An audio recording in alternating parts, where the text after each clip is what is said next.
네, 12구 참사 유가족 협의회가 서울시청 앞 광장에 분향소를 설치를 했죠. 서울시는 이거 철거하겠다 이런 입장을 굽히지 않고 있는데요. 자, 12구 참사 유가족 협의회 이정민 부대표 연결해서 관련 입장 좀 들어보도록 하겠습니다. 나와 계시죠, 부대표님? 네, 안녕하세요. 예. 이정민입니다. 일단 이거부터 여쭤보겠는데요. 어제 그 과정에서 유족분 세 분이 실신을 하셨던데 그분들 지금 상태는 어떠세요? 네, 다행히 병원에 가서 안정을 좀 찾았어요. 그래서 음, 다시 안정을 찾아서 돌아와서 참 다행이라고 생각을 예, 합니다. 일단 병원에서는 그 퇴원하신 거죠? 네네. 알겠습니다. 자, 분향소 얘기를 좀 그러면 넘어가서 절대 그러니까 철거 못한다 이런 입장으로 이해를 하면 되는 걸까요? 네, 그렇습니다. 음, 저희가 계속 저희를 압박하고 또 몰아넣고 그 지하 공간으로 저희를 집어넣으려고 하고 있는데 저희들은 그걸 뭐 받아들일 수가 없고요. 네. 끝까지 시청 앞 분향소를 지키려고 생각을 하고 있습니다. 자, 그러면 시청 앞 분향소가 꼭 있어야 되는 이유를 좀 말씀해 주세요, 부대표님. 네, 우리 아무래도 억울하게 죽은 희생자들이 네. 그런 좀 면면을 시민분들께서 확인하고 음, 젊고 미래가 투망한 젊은이들이 음, 왜 이렇게 허무하게 세상을 떠나야만 했는지 그 음, 사실을 알리고 음, 그에 따른 책임을 묻기 위해서입니다. 그래요. 자, 그러면 기존에 녹사평 이야기했던 분향사업은 어떻게 되는 겁니까?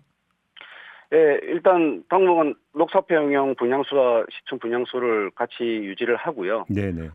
녹사평형 분향소 같은 경우는 음, 어차피 이태원역에 사고 난 현장과 근접했기 때문에 예, 예. 어떤 상징성을 가지고 있거든요. 네. 그래서 일단은 당분간 같이 유지를 하려고 생각을 당분간 이제 하고 그러니까 있습니다. 두 곳에서 이제 같이 분향소를 운영을 한다라는 계획이시고 네네. 지금 서울시는 아무튼 시한을 내일 오후 1시까지로 했는데 내일 네네. 오후 1시가 지나면 바로 철거에 들어갈 수 있다라는 입장인데요. 어떻게 대응하실 네네. 계획이세요? 만약에 실제로 이렇게 철거에 나서면. 저희가 사실, 계속해서 저희를 압박하고 있었고, 음, 또 저희가, 사실 서울시청 앞에 분향소를 설치했을 때 네. 굉장히 저희 유가족들 분노하게 했던 것은 그 많은 경찰 병력이 저희를 둘러싸고 있었던 걸 발견한 순간 굉장히 분노를 느꼈습니다. 우리 네. 아이들이 희생을 당할 때는 단 한 명도 없던 경찰 병력이 음, 이렇게 많은 경찰 병력이 와서 저희를 압박하고 음, 사실 그 병력이 10분의 1만 왔어도 이태원에서 이런 참사는 발생하지 안 했을 거거든요. 네네. 그래서 더더욱이 저희는 결사적으로 우리 아이들이 에, 살아서 돌아오지 못했는데 죽을 수도 또 이런 상황을 겪게 된다면 음, 저희가 부모 입장으로서 너무 화가 날 것 같아서 음. 꼭 지키려고 막 다짐을 하고 있습니다. 근데 제가 어제 보도를 접했는데 지금 전기 연결하는 문제도 지금 제대로 안 되고 있습니까? 네네. 전혀 뭐 아무런 협조가 안 되어 있고요. 그러니까 전기 끌어다 쓰는 것도 지금 또 그러니까 저기 협조를 안 하고 있는 겁니까? 네네. 서울시청에서? 그렇습니다. 하물며, 난방기구 하나 들어오는 것도 음, 못 들어오게 해가지고 어제 그 사태가 발생이 되거든요. 그래서 그러니까요. 예. 우리 유가족이 난방기구 하나 들고 오다가 제지를 당해서 예. 거기서 실신을 하고 그렇게 됐는데, 정말 너무하지 않나 생각이 듭니다. 왜 그런다고 생각을 하세요? 오세훈 서울시장이나 서울시청 쪽에서는. 지금, 저희가 사실은 강화문 광장에 100일 추모제를 하러 갈 때, 세종로공원 쪽에 분향소를 설치를 하겠다고 이야기를 하고 이제 갔거든요. 네.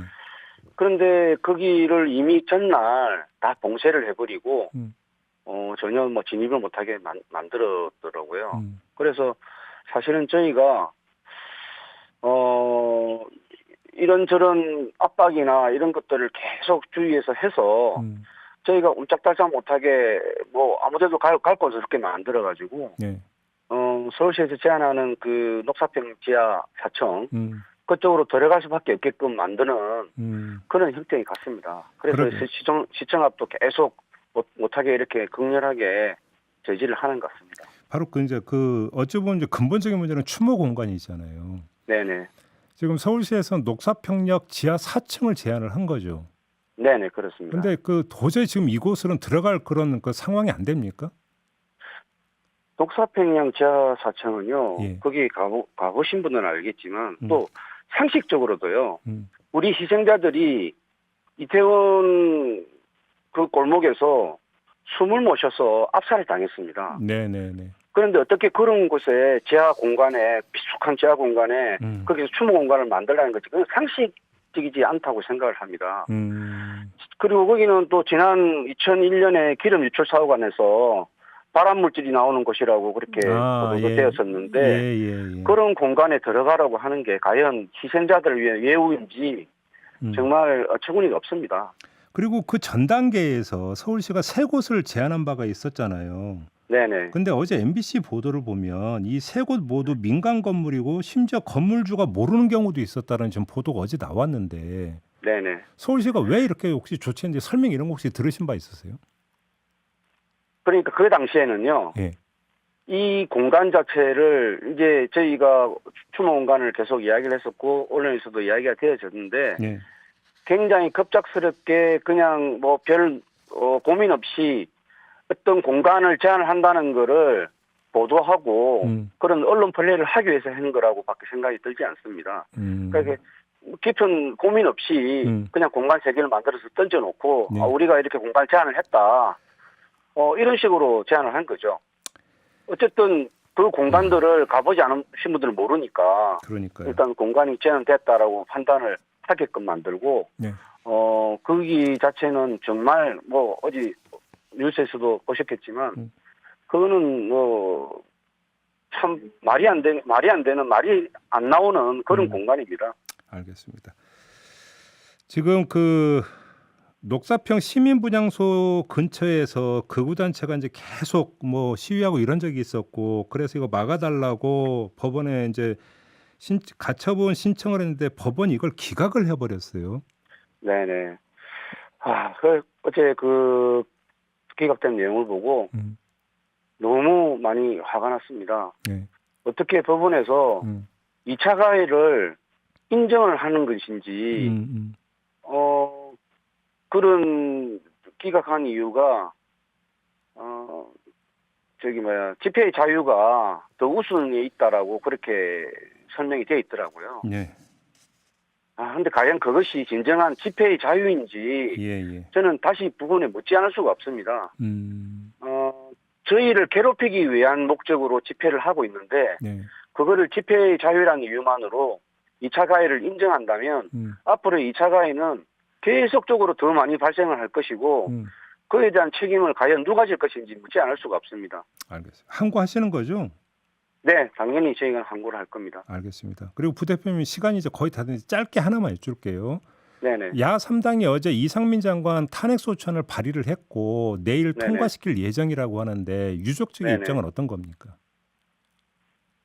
저희는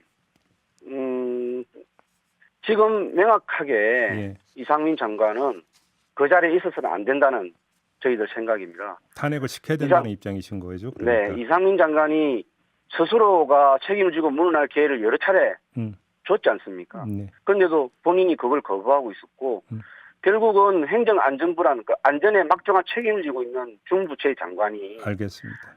예, 그런 책임이 없다는 것 때문입니다. 알겠습니다. 자진 사퇴를 안 했다면 탄핵밖에는 길이 없다 이런 말씀이시네요. 네, 네네. 알겠습니다. 마무리할게요. 고맙습니다, 부대표님.